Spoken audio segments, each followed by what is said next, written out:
जिस समय साधक विषय का सेवन राग रहित होकर करता है तो अंतःकरण में प्रसन्नता छा जाती है।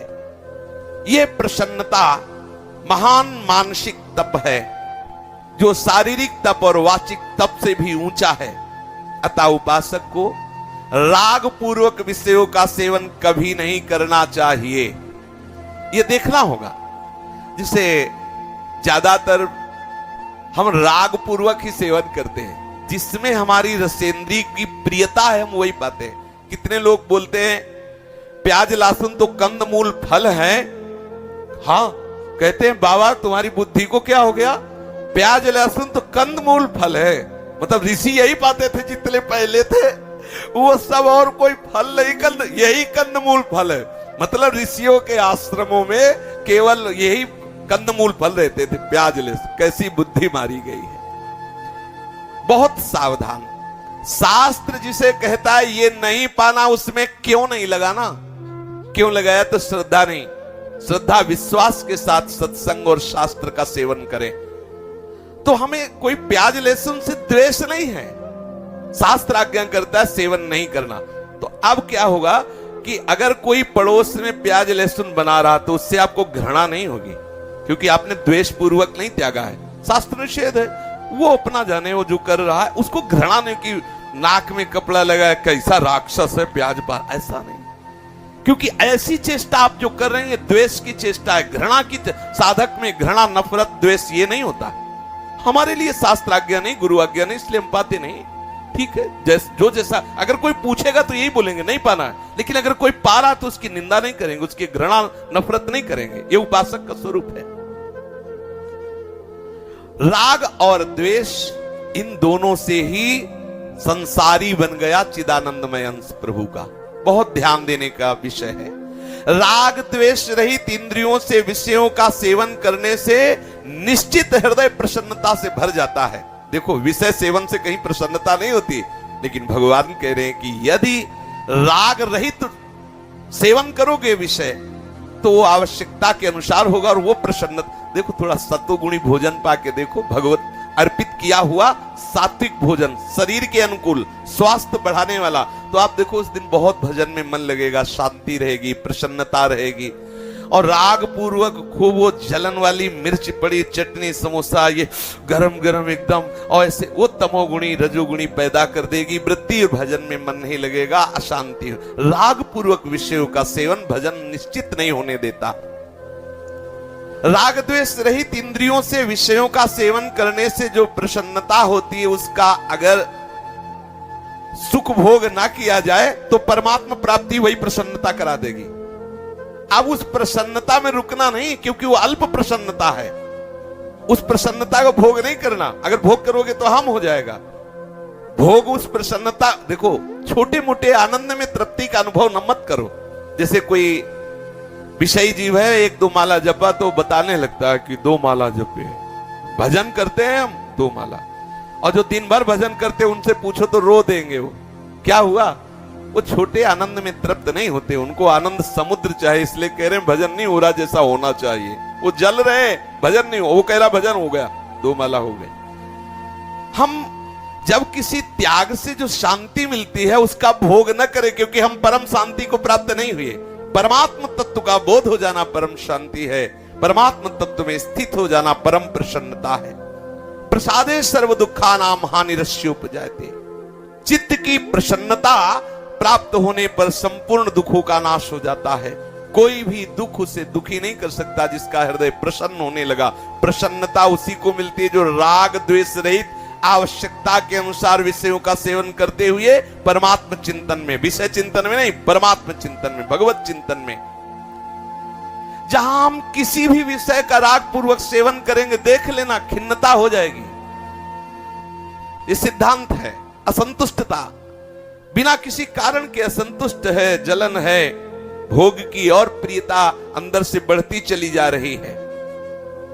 जैसे जैसे खिन्नता बढ़ती जाएगी वैसे वैसे भोगों के संग्रह की वृत्ति बढ़ती जाएगी, भोगने की कामना बढ़ती चली जाएगी और वो दुख में फंसता चला जाएगा।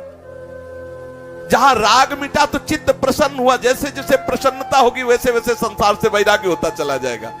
क्योंकि असलियत उसे पता चलने लगी और अपने स्वरूप की तरफ बढ़ता जाए।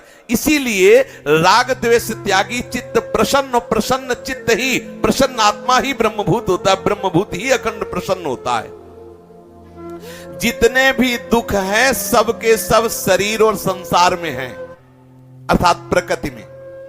शरीर संसार का चिंतन, शरीर संसार का भोग दुख ही दुख है, दुख ही दुख। अब ये बात केवल कह ली गई और सुन ली गई, लेकिन फंसे इसी में है, शरीर संसार में ही। शरीर संसार संबंधी जो सुख है वो हमें समझ में नहीं आ रहा, दुख ही है। उस सुख को जो हम सुख मान रहे हैं वो सुख नहीं, वो दुख ही है। प्रभु के मार्ग में चलने में दिखाई दुख दे रहा है, लेकिन वही सुख है। आगे चल के पता चल जाएगा। यद दग्रे विस्म्यु तो परिणामे अमृतोपमम, परिणाम बड़ा अमृतमय होगा। संसार की ऐसी लीला है कि इधर चलो तो लगता है अमृत, लेकिन परिणाम बड़ा भयंकर दुखद और विष स्वरूप होता है। प्रभु की तरफ चलो तो लगता है विष जैसा, लेकिन इसका परिणाम अमृत होगा, परिणाम महासुख स्वरूप होगा। ये जो सुख की लिप्सा बढ़ती चली जा रही है जगत के भोगों से, ये राग पूर्वक विषयों का सेवन करने से है। अगर कोई सदगृहस्थ एक पत्नी व्रत लेकर संतानोत्पत्ति के लिए गृहस्थ धर्म का पालन करे, अगर वैराग्य ना हो जाए तो बता ना, उसका चित्त कहने लगेगा कि अब भगवत मार्ग में चल। अंदर से उसके हृदय में वैराग्य, जहां हम अधर्म से सेवन करते हैं, जहां राग पूर्वक सेवन करते हैं, वहीं हमारा चित्त मलिन हो जाता है। मलिन चित्त में विविध प्रकार की भोग स्फुरणाएं होती हैं। जहां सांसारिक सुख की लिप्सा जगी हुई है, वो कैसे भगवत चिंतन करे, कैसे वो भगवत तत्व का चिंतन करे।